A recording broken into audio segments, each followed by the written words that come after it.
Ada sayuran di dalam bungkus benih di rumah Anda saat ini yang tidak akan pernah Anda tanam lagi. Tidak tahun ini, tidak tahun depan, tidak juga tahun setelahnya, kecuali Anda menanamnya dalam 7 hari ke depan. Saya belum akan memberitahu Anda yang mana, karena sebelum saya melakukannya, Anda perlu memahami sesuatu yang hampir tidak diketahui oleh tukang kebun manapun di Indonesia. Saat ini, hari ini, tanah Anda sedang melakukan sesuatu yang hanya terjadi setahun sekali. Tanah tidak sedang mati, tanah tidak sedang melambat. Justru sebaliknya. Saat ini adalah momen terbaik di tahun 2026 untuk menanam benih di tanah. Tumbuh lebih cepat, waktu panen lebih singkat. Lebih mudah daripada bulan April, lebih mudah daripada bulan Mei, lebih mudah dari waktu manapun di tahun ini. Yang berarti setiap orang yang melihat kebun mereka bulan ini dan berpikir, saya sudah selesai. Mereka belum selesai, mereka salah. Dan mereka akan segera melihat tetangga mereka memanen sesuatu pada bulan November yang mereka anggap sudah tidak mungkin lagi. 13 sayuran. Masing-masing memiliki masa tanamnya sendiri. Beberapa akan berakhir dalam hitungan minggu. Salah satunya akan berakhir dalam hitungan hari. Dan sayuran yang saya sebutkan di awal tadi, sayuran yang tidak bisa Anda tanam lagi sampai bulan Juli mendatang, itu akan kita bahas di urutan paling akhir. Tetaplah di sini sampai akhir. Mari kita mulai. 1. Buncis pendek. Kebanyakan orang Indonesia menanam buncis sekali di awal musim, melihat pertumbuhannya melambat di pertengahan musim, dan mengira memang begitulah siklus buncis. Padahal tidak. Itu hanyalah siklus untuk 1 kali masa tanam. Putaran kedua, yaitu sekarang, akan tumbuh lebih cepat daripada kelompok tanaman awal Anda. Tanahnya sudah benar-benar hangat. Dari benih hingga panen hanya membutuhkan waktu 45 hari. Namun ada satu detail yang hampir selalu salah dilakukan oleh orang-orang saat menanam di bulan Juli. Dan ini tidak ada hubungannya dengan penyiraman. Ini tentang kedalaman. Dorong benihnya sedalam 5 cm ke bawah, di mana tanahnya tetap lebih sejuk dan menjaga kelembapannya, tidak mengering dalam 1 jam seperti permukaan tanah. Jika angka ini salah, benihnya hanya akan diam di sana. Jika Anda melakukannya dengan benar, Anda akan menyajikan buncis yang empuk di meja makan pada bulan September. Lebih manis dari apapun yang Anda petik di bulan Juni. Dan buncis pendek bahkan bukan tanaman yang paling sering salah ditanam oleh orang-orang di bulan Juli. Tunggu sampai Anda melihat apa yang terjadi pada tanaman berikutnya. 2. Labu musim panas. Jika tanaman labu Anda terlihat buruk saat ini, pucat, layu, dan hampir tidak berbuah, itu bukan nasib buruk. Itu adalah siklus hama. Penggerek batang labu bertelur di pangkal batang pada awal musim.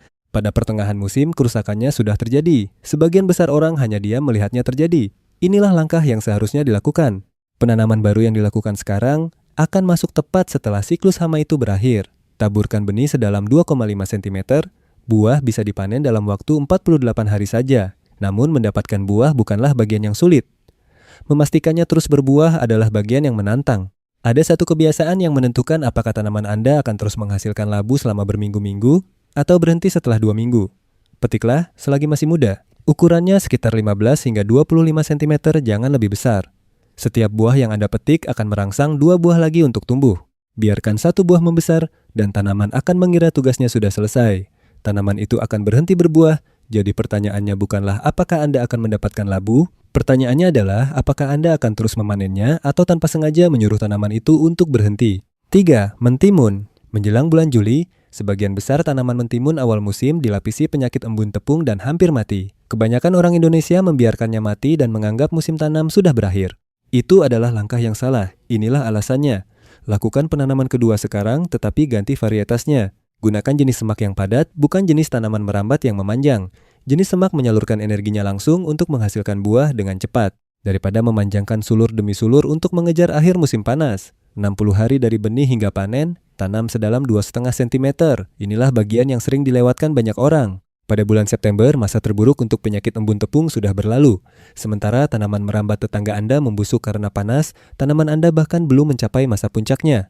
Anda akan memetik mentimun yang renyah dan segar dari tanaman yang mungkin sudah dicabut dan dibuang oleh kebanyakan orang. 3 sudah selesai, 10 lagi. Dan yang berikutnya ini akan memecahkan masalah yang selalu dikeluhkan oleh hampir semua tukang kebun di Indonesia setiap bulan Juli. 4. Wortel. Wortel adalah tanaman bulan Juli yang paling sering dikeluhkan di Indonesia. Dan masalahnya hampir selalu sama. Benih diletakkan setengah sentimeter di bawah tanah. Lapisan atas itu mengering sepenuhnya dalam hitungan jam di bawah panasnya bulan Juli. Benih itu bahkan tidak pernah mendapat kesempatan untuk berkecambah. Kebanyakan orang Indonesia hanya berpikir bahwa benih mereka jelek.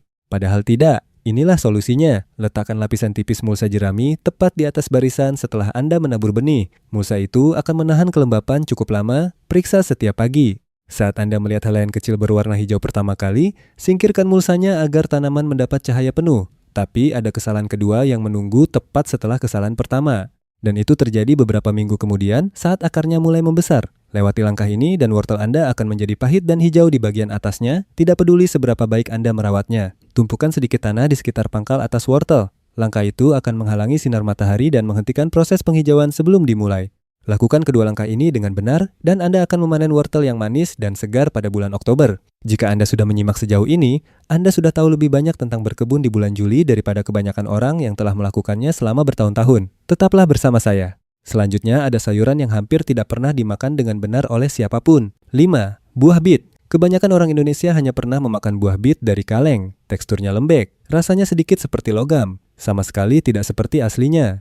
Buah bit yang baru dicabut dari tanah Anda sendiri adalah sayuran yang sama sekali berbeda, beraroma tanah segar, manis, rasanya sangat kaya. Namun ada alasan mengapa banyak buah bit hasil kebun sendiri tumbuh kerdil atau ditandai dengan bintik-bintik hitam kecil di dalamnya. Dan ini bukanlah sesuatu yang bisa dipecahkan sendiri oleh sebagian besar tukang kebun di Indonesia. Boron. Buah bit sangat sensitif terhadap nutrisi ini. Campurkan sedikit boron organik ke dalam bedengan sebelum menabur benih, dan masalah tersebut akan hilang. Inilah sesuatu yang diketahui oleh orang-orang tua zaman dulu, yang pada dasarnya sudah lenyap dari saran berkebun saat ini. Campurkan beberapa benih lobak yang cepat bertunas tepat di sebelah benih bit Anda. Lobak akan tumbuh lebih dulu. Tandai barisan Anda agar Anda tahu persis di mana harus menyiangi gulma, dan lobak sudah dipanen pada saat buah bit membutuhkan ruang untuk menyebar. 2 jenis tanaman dalam satu kali usaha. Satu hal lagi, dan ini adalah hal yang paling sering salah dilakukan oleh orang-orang. Cabut buah bit Anda saat masih kecil, saat itulah rasanya paling manis. Tunggu terlalu lama, dan Anda akan mengubah rasanya menjadi tidak enak lagi. Selanjutnya adalah sayuran akar dengan masalah reputasi yang tidak seharusnya ia dapatkan.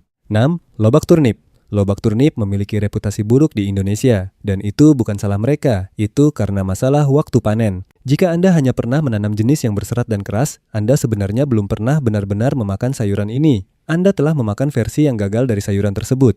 Kebanyakan orang hanya pernah memakan lobak yang besar, tua, dan keras. Sebaliknya, cabutlah lobak lebih awal sekitar seukuran bola golf dan teksturnya akan lembut, renyah, bahkan cukup manis untuk dimakan mentah langsung dari kebun.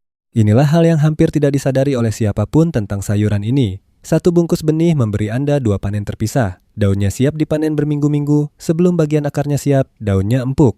Sedikit pedas merica, sama sekali tidak seperti akar keras yang dibayangkan orang Indonesia saat mendengar kata lobak turnip. Beberapa varietas bahkan dibiarkan hanya untuk daunnya, dengan hampir tidak ada bagian akar sama sekali. Tanam sekarang sedalam 1 cm dan Anda akan mendapatkan hidangan lezat di piring Anda pada akhir musim kemarau, sementara akarnya masih akan terus tumbuh hingga awal musim hujan. Jadi, jika lobak turnip memiliki reputasi yang buruk, sayuran berikutnya dalam daftar ini memiliki reputasi yang lebih buruk lagi, dan sama-sama sering disalahpahami. 7. Lobak radis. Banyak orang Indonesia berpikir bahwa lobak radis seharusnya berasa tajam, pahit, hampir tidak enak. Mereka salah. Dan inilah bagian yang akan mengubah cara Anda berpikir tentang setiap lobak yang pernah Anda makan. Rasa pahit itu bukan berasal dari sayurannya. Itu karena masalah waktu panen. Cuaca panas dan hari yang panjang memaksa tanaman untuk berbunga sebelum bagian akarnya terisi dengan sempurna. Lobak yang stres adalah lobak yang buruk. Jadi inilah langkah yang harus dilakukan. Tanamlah pada paruh kedua bulan Juli. Mereka akan matang pada hari-hari yang lebih pendek dan lebih sejuk di akhir musim. Dan tepat pada saat itulah lobak berubah menjadi renyah dan lembut, bukannya kopong dan berasa pedas. Sebagian besar varietas siap panen dalam waktu kurang dari sebulan. Namun ada satu hal yang sering dilewatkan oleh kebanyakan orang. Tandai tanggalnya, cabut tepat waktu. Terlambat beberapa hari saja dari masa panennya adalah perbedaan total antara lobak yang sempurna dan lobak yang rasanya sangat tajam. Jika terlewat, Anda akan berpikir bahwa Anda gagal menanam lobak, padahal tidak. Anda hanya kehabisan waktu panennya. 7 sudah selesai. Dan sayuran berikutnya adalah satu-satunya tanaman di seluruh daftar ini yang menolak untuk mati, seberapapun panas cuacanya. 8. Swiss chard. Selada akan menyerah di bulan Juli, bayam akan berbunga, Swiss chard akan terus tumbuh. Tanaman ini memiliki sistem akar yang dalam yang tidak terpengaruh oleh panasnya suhu. Cukup tangguh untuk terus berproduksi bahkan melewati cuaca dingin ringan pertama di akhir tahun. Sementara tanaman lain di sekitarnya mati, tanaman yang satu ini tidak. Tapi inilah hal yang hampir tidak disadari oleh siapapun. Bahkan setelah menanamnya selama bertahun-tahun, daun dan batangnya pada dasarnya adalah 2 sayuran yang berbeda. Jika dimasak dengan cara yang sama, Anda akan merusak salah satunya. Daunnya akan layu dalam waktu kurang dari 2 menit. Sama seperti bayam, batangnya membutuhkan beberapa menit lebih lama untuk matang. Jika dimasak bersamaan, Anda akan mendapatkan daun yang hancur seperti bubur atau batang yang kurang matang. Jika dimasak secara terpisah, Anda tiba-tiba mendapatkan dua tekstur yang berbeda dari satu tanaman yang sama. Tabur benihnya sekarang sedalam 1 cm. Petik daun bagian luar seiring pertumbuhannya. Bagian tengahnya akan terus menghasilkan daun baru selama berbulan-bulan. Dan sayuran berikutnya akan mengubah semua yang Anda ketahui tentang sayuran yang biasanya hanya dikaitkan dengan awal musim. 9. Kale. Kebanyakan orang Indonesia menganggap kale sebagai tanaman awal musim. Tanam, makan, lalu selesai pada bulan Juni. Tukang kebun yang menanamnya sekarang dan membiarkannya melewati suhu dingin ekstrim pertama akan memakan sayuran yang sama sekali berbeda pada bulan November. Tanaman yang sama, makanan yang berbeda. Inilah alasannya. Ketika cuaca dingin melanda, kale mengubah pati yang disimpannya menjadi gula, semacam anti beku alami. Daun yang muncul setelah cuaca dingin akan lebih manis dan lebih empuk daripada daun yang dihasilkan tanaman tersebut sepanjang musim kemarau. Tanaman ini dapat bertahan pada suhu hingga -6 derajat Celcius dan terus tumbuh sementara tanaman lain di kebun sudah lama mati. Tanam sekarang. Panen saat daun masih muda untuk mendapatkan rasa yang paling lembut, lalu biarkan cuaca dingin menyelesaikan tugasnya untuk Anda. Sayuran selanjutnya juga merupakan sebuah tips, tetapi hal ini membawa kenangan yang tidak bisa saya lupakan. Ini adalah salah satu alasan mengapa saluran ini ada. Saya memikirkan kebun nenek saya pada akhir Oktober lebih dari tempat lain di dalam hidup saya. Dia memiliki satu bedengan kubis yang menempel di sisi selatan gudang perkakasnya. Dia selalu berkata bahwa dinding itu menahan panas untuk tanamannya setelah matahari terbenam. Nenek saya tidak salah. Batu bata itu memantulkan cukup kehangatan di malam hari untuk memberi tanamannya waktu tambahan beberapa minggu di setiap akhir tahun. Saya ingat berdiri di sebelahnya mengenakan mantel yang kebesaran untuk saya, melihatnya memotong bonggol kubis setelah suhu sangat dingin yang pertama datang. Dia mengangkatnya dan berkata, ini adalah satu-satunya waktu dalam setahun di mana kubis ini layak untuk dimakan. Itulah alasan utama mengapa saluran ini disebut Hidden Roots Garden.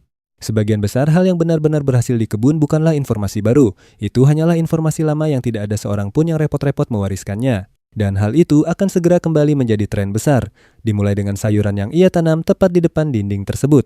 10. Brokoli. Tanamlah di suhu panas awal musim dan tanaman ini hampir selalu berbunga sebelum membentuk bonggol yang sebenarnya. Kebanyakan orang Indonesia menyalahkan benihnya. Masalahnya bukan pada benih. Masalahnya ada pada musimnya.